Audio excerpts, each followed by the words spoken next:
Martha Washington was born Martha Dandridge on June 2, 1731, in New Kent County, Virginia.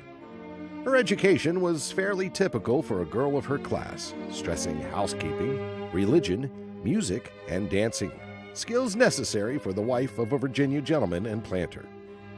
At age 18, the 5-foot-tall, brown-haired young woman married Daniel Parke Custis, who, 20 years her senior, was one of the richest and most eligible bachelors in Virginia. After only 7 years of marriage, Daniel died suddenly, making Martha the wealthiest widow in Virginia.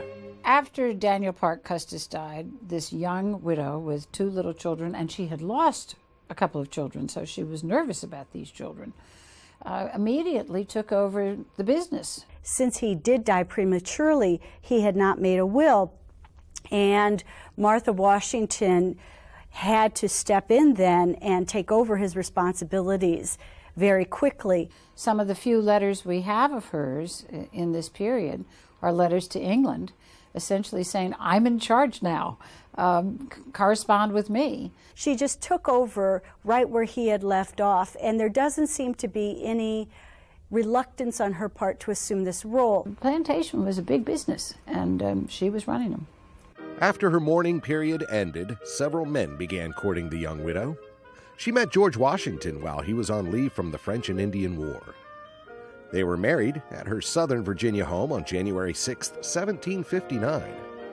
A few months later, Martha arrived at Mount Vernon with her 2 children, Jackie and Patsy. The Washingtons lived a life typical of Virginia planters of the time. He watched over his lands and business ventures and was active in Virginia politics and society, while she supervised the education of her children and made sure that the domestic operations of the plantation ran smoothly.